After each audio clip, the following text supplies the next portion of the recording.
This is a quick demonstration of where we stand with the OralEye camera, which you can see Joyce is holding the camera in her right hand and just the power supply and controller in her left hand. And what we're going to do is we're going to take some pictures with the camera. And the first thing, I guess, what we should do is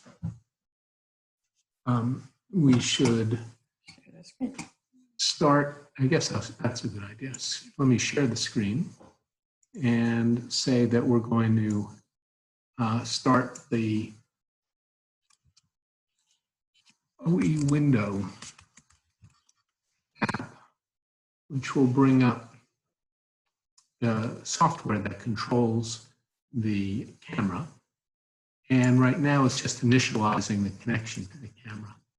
And we're going to fill the slots here with, we're going to put in a dummy subject number for Joyce, and we're going to call me the operator and fill that in. And so now we've got a subject code. We don't know the subject's age on the operator. This is the directory where we're going to store the data, and we could put things in here like a test or some kind of different part of the tongue and so forth that we might be measuring in this case. If there are any comments, we would add it.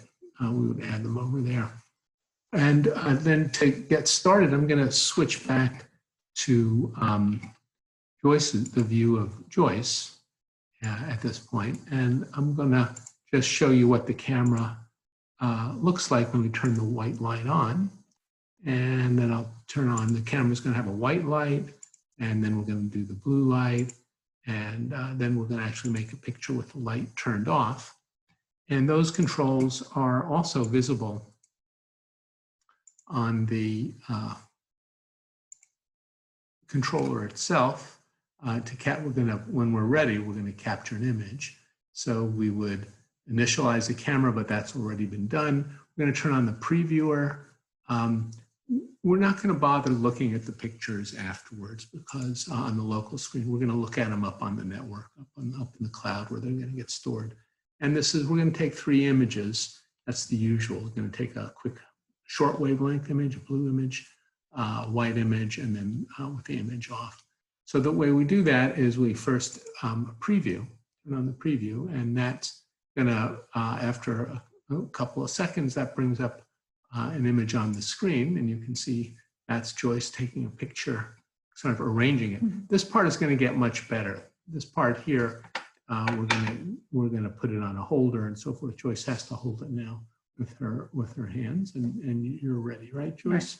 Right. And when she's ready, I close this. I press capture images, and it's starting to capture. There's the blue light. It's capturing the blue and the white.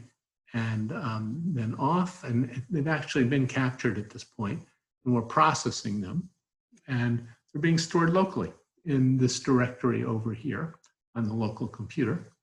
And when the processing is done, the next thing we'll be ready to do is to log into Flywheel, and I click that. We've logged into Flywheel, and we can now go and select. This is the directory where the data were stored, called acquisition number 1. And we have now selected that. And we're now— the session, the date? Yes, the date was filled in by default, OralEye, 1st of January, 2021. Welcome to a new year.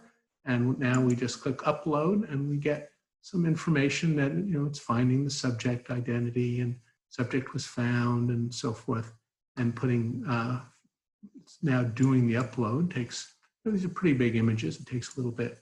Get them up there, and it's setting the general information. Now it tells us it's complete. So now we can literally, so now that would be the end. The data are, in the sense of the particular experiment, the data are there. And what we're going to do now is just go see where the data are. And the data are here on Flywheel. And we put them in a project that for development at this point, we're just calling the dental project. We've done some simulations, and when you click on the dental project, it shows up here as some information about it. And the project really consists of a lot of sessions. We might go for 6 acquisitions from joists like that. Do that with different timing, with different lights, different orders of light, stuff like that. And these are the data that came up there. And this particular session, we can flip it around so that instead of looking at the session, we could say, well, this was subject 999 and, or, patient 999, and there's the same thing.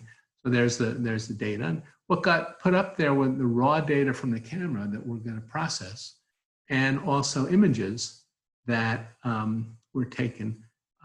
And with you can see with the test light off, with the blue light on, with the white light.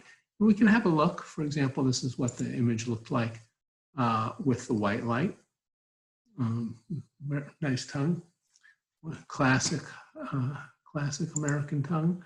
And if you look at it with a short wavelength light, it looks different. You can see some parts have a lot of red in them, even though it was only very blue light. And here's some red spots over there. And just had dinner. And so forth. And my and you can see the glowing glowing beads, which, even though it's just short wavelength light, there's a lot of energy coming out in long wavelength, and the teeth, of course, fluoresce a lot. And so that's a summary of where we are. The data get acquired, uploaded, and stored, and we can the next video that we prepare will describe how it is we are starting to process the data and start to illustrate ideas that we have about that. And so the next set of things we're really going to do is build the holder so that you can just not have to move your head around and move the camera around, and try to just think of simpler and better ways to process and store the data. Great. And I'm going to try to stop recording. If I can find the...